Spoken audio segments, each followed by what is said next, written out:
Eu tenho certeza que alguma vez você já ouviu falar de catastrofização do pensamento. É aquela alteração cognitiva que faz com que a pessoa sempre pense que algo vai dar errado. Em outras palavras, que as coisas vão terminar de modo catastrófico. O que quer que aconteça, que venha ao seu encontro, se é uma brisa para ele, vai terminar em tempestade. É mais do que um pensamento negativo, é realmente essa sensação de que o fracasso é inevitável e irreparável.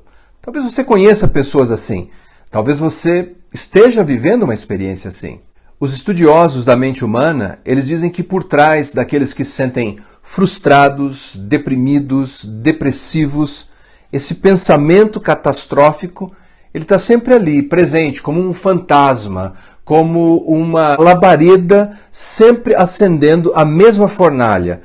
Algo vai dar errado e vai dar muito errado.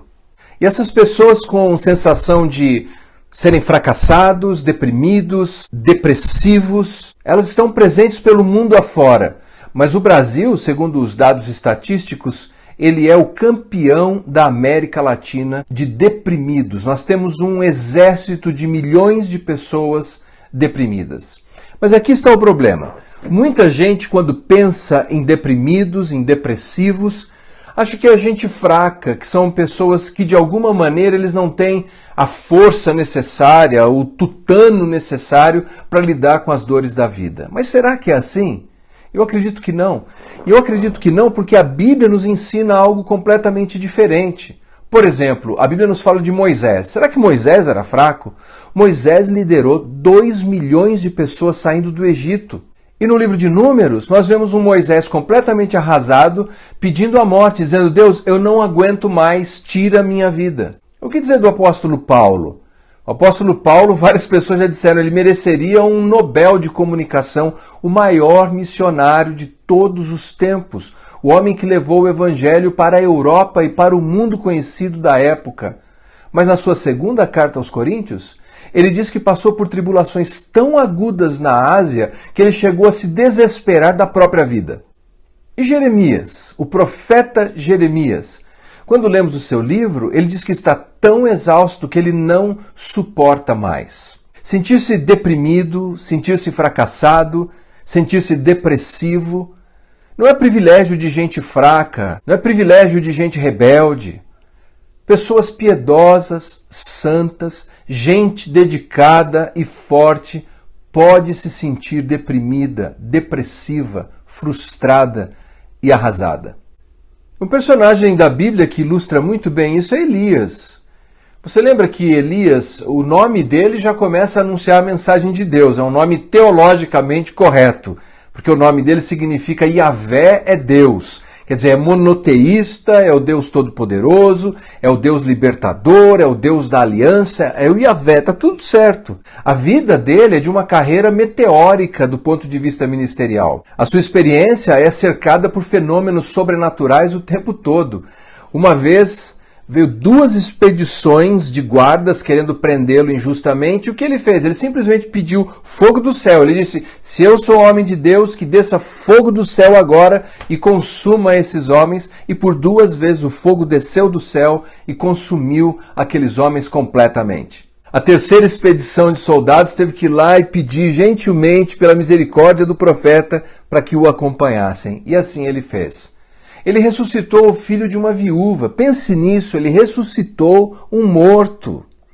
Além disso, ele desafiou 450 profetas falsos. Não 4, não 10, não 100, mas 450. E ele tinha tamanha convicção, tamanha fé, que a proposta dele era muito simples. O desafio dele era: vamos restaurar aqui um altar, vamos colocar sobre o altar um sacrifício, e cada um de nós aí clama ao seu Deus. Vocês, centenas, clamam a Baal pedindo fogo do céu. O Deus que responder mandando fogo do céu é o Deus verdadeiro. E o texto nos diz que eles passaram ali o dia todo se autoflagelando, clamando, e ele ainda zombava deles, tamanha era a sua convicção que Yahvé, o Senhor, iria responder. Ele dizia: chama mais alto, grita mais alto. Quando chegou a vez dele, ele ainda jogou água no altar para tornar a situação mais difícil. Mas quando ele clama, o fogo desce do céu e consome tudo aquilo. E ele passa ao fio da espada os 450 falsos profetas de Baal. Charles Spurgeon, o príncipe dos pregadores, dizia que Elias era um profeta de ferro. Um homem firme, um homem forte.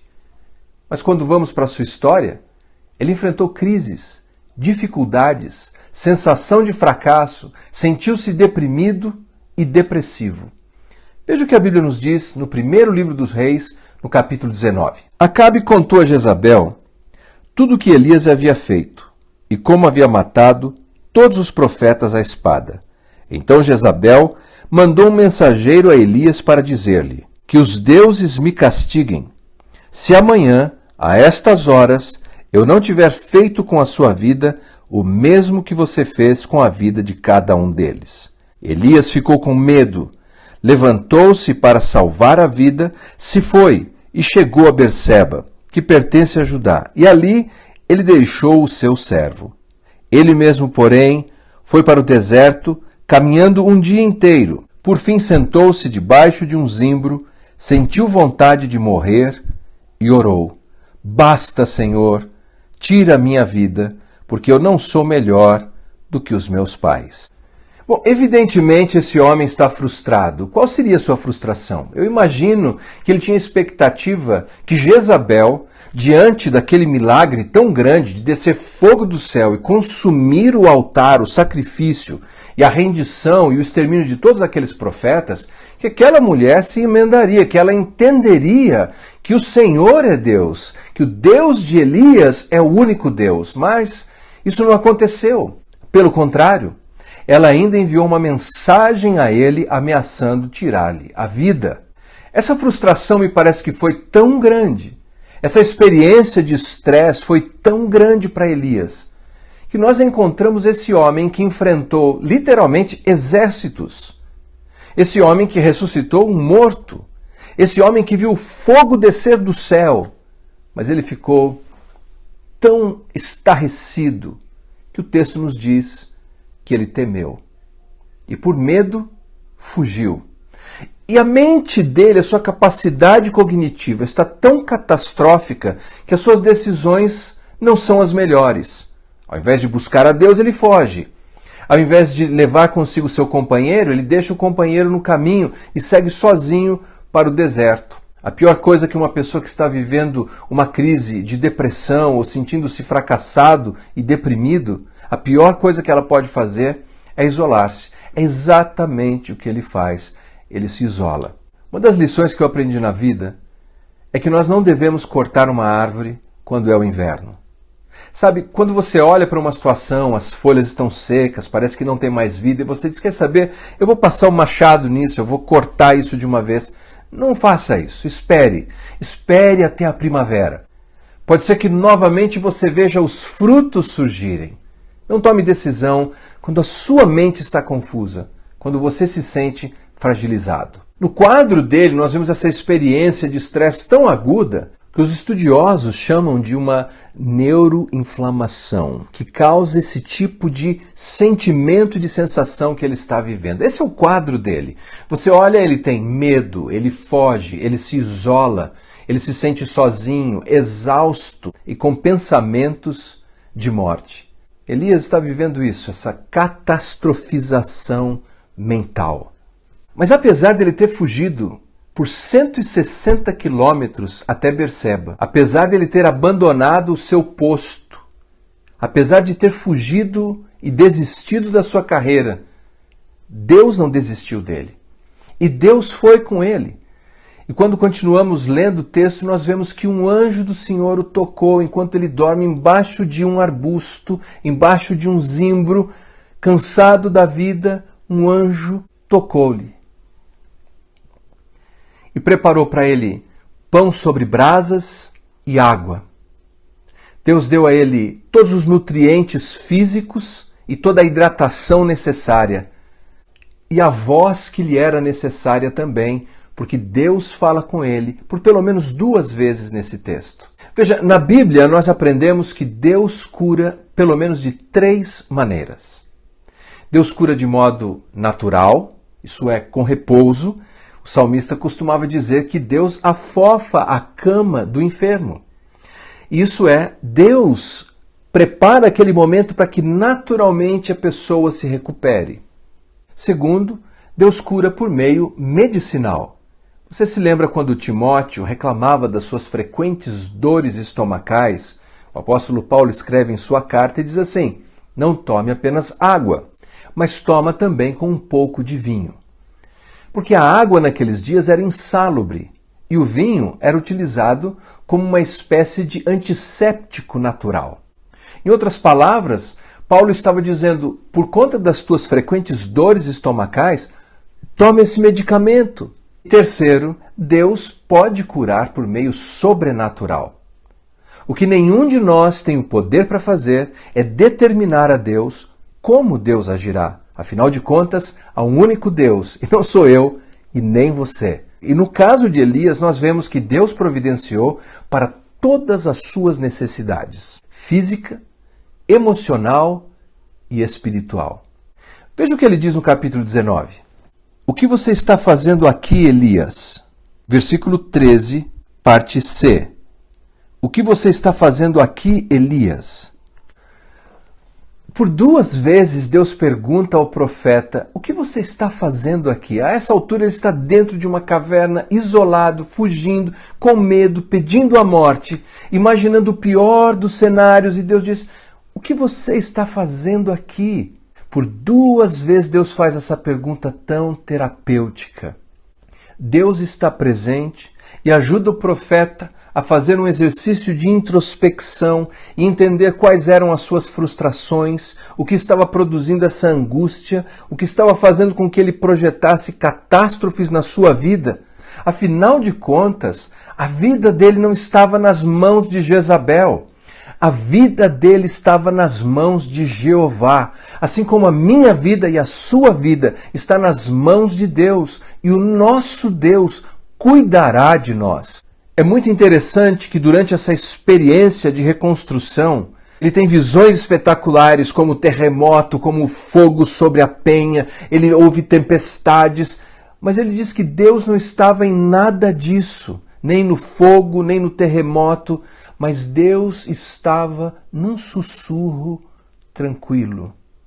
A voz de Deus, tranquila, presente, dizendo, o que você está fazendo aqui?